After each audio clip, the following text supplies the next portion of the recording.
Baikonur. I was lucky to meet your space agency, head of space agency. He cosmonaut. He spent almost 1 year in orbit.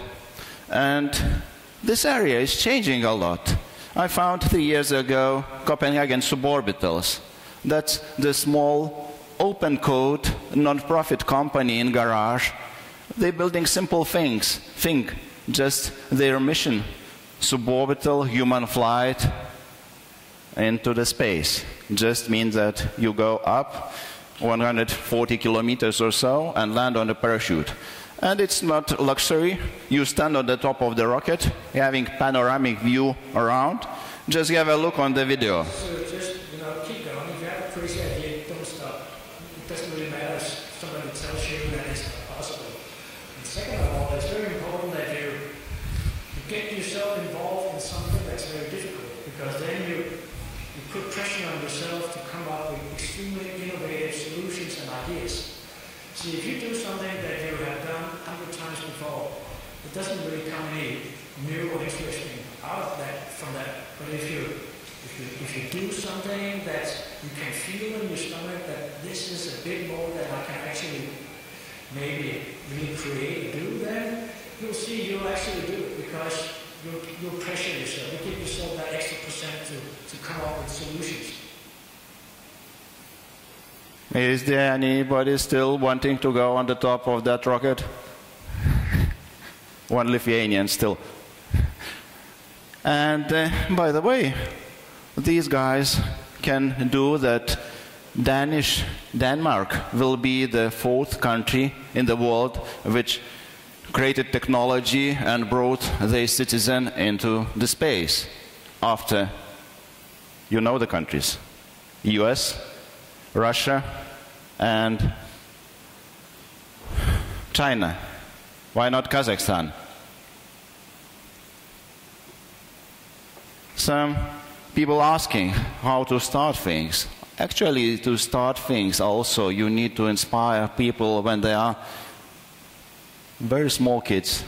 The book, which I got to the other planets, it was published probably in Kazakhstan as well in 1961.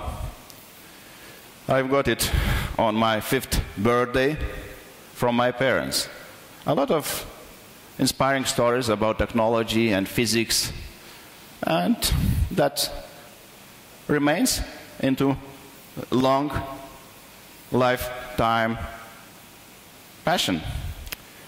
That's several pictures about the Spaceport America opening, Virgin Galactic, Robert Bigelow Aerospace. He's passionate about bringing hotel business on the orbit, and inflatable, which you see in the behind, inflatable structures will be in the orbit according to plan in next 3 to 5 years. And just checking out if people were really in the moon. Probably you know the guy, was Aldrin. He was 2nd on the moon. But when the country is doing, or government's doing only, so not many things happening. You know that aviation history, 100 years ago, around that, and so many enthusiastic people did their attempts, failed, and they did again. And for the space, it's the same time when the companies like SpaceX with Elon Musk launching today, first time ever, to the orbit transportation. Or Jeff Bezos, his father said that Jeff always wanted to go to the space to develop some fascinating technology. Amazon was only the thing what he needed to work on to get money. And people like Ernestas Kalabutskas from Lithuania, 18 years old, he put together everything what is needed to himself, communication, tracking, and photo and video equipment to make such nice photo of the near space, from the near space of Lithuania. And picture of asteroid even can inspire 6-year-old girl. She said to me that I don't want to be policeman anymore. I will be asteroid researcher.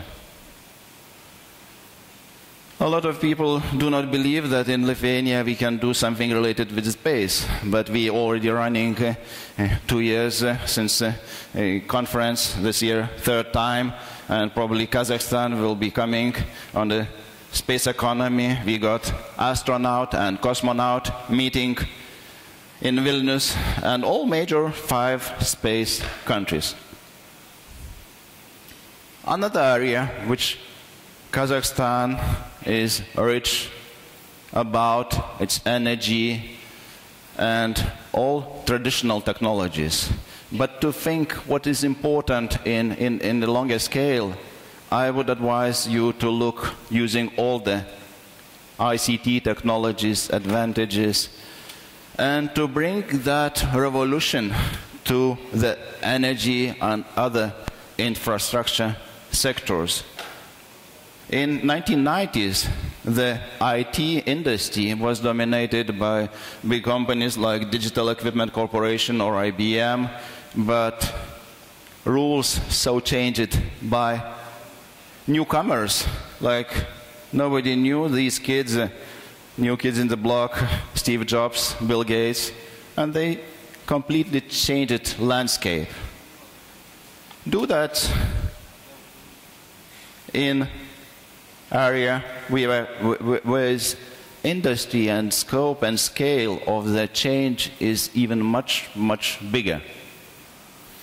Non-profit Carbon War Room, you can have a look on the website. It's like small think tank and do tank. We are looking at the current opportunities like biggest ever possibilities to create the wealth. Climate crisis is big opportunity to change our energy using habits and many other things. We just need to proper adjustment and consolidation of the finance, technology, and entrepreneurs.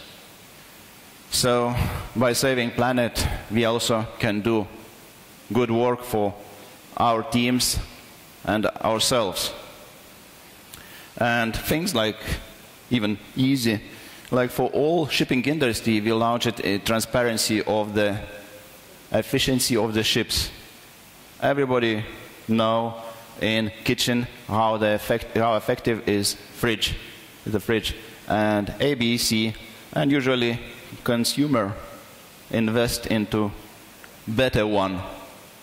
So if we bring to this 50,000 ships transparency and the ranking on the ships, we bringing together a big energy savings.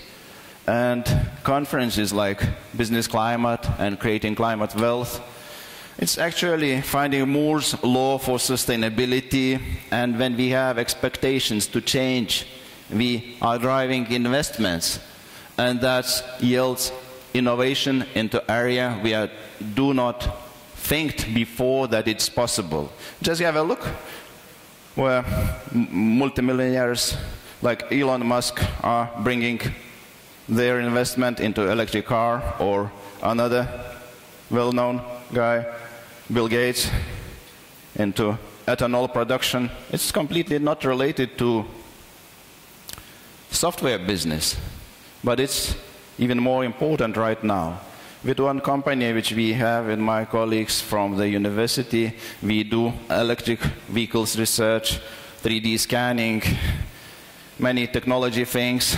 We have a visit from the NASA guy who found the water on the moon.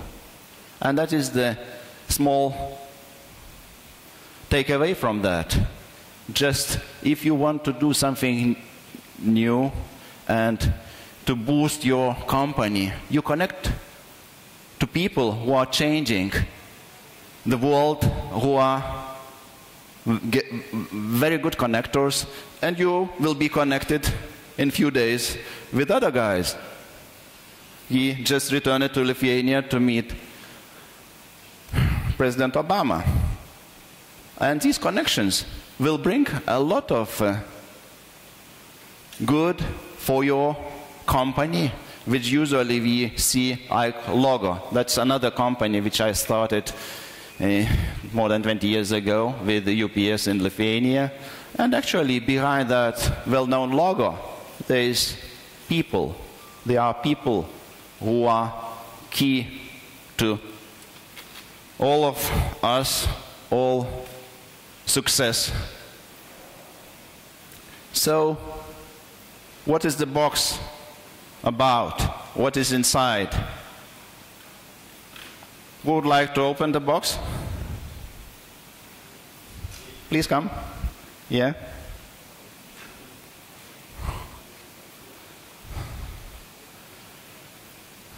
And that's the Seth Godin book dedicated to you, that for the starting, you just need to start something. It's manifesto of starting things. What you will start today. Just think and take your time to bring something new to your life. I just showing one more thing in the box, and there are 3 books which I am read recently, and what I said about the teams. That's Zappos company philosophy. They have Tony Xian wrote this book, how he developed his team and what is the philosophy behind very simple company which is selling shoes on the internet. You know that. And delivering happiness, I've been on their bus. They driving around the US telling stories. And who would like to deliver happiness to your team? Is there anybody? It's yours. And of course, to deliver happiness to your team, you need to change a lot yourself, to screw business as usual, but it's possible. You already got that book by Richard, and another book from my friend from TED, Peter Diamandis. Who knows Peter Diamandis? He started that private industry on the space and X Prize competition for the space. So he says that abundance, it's possible, and the future is better than you think. Do you agree on that? Who agree on that, that future is better than you think? Not much. Future is worser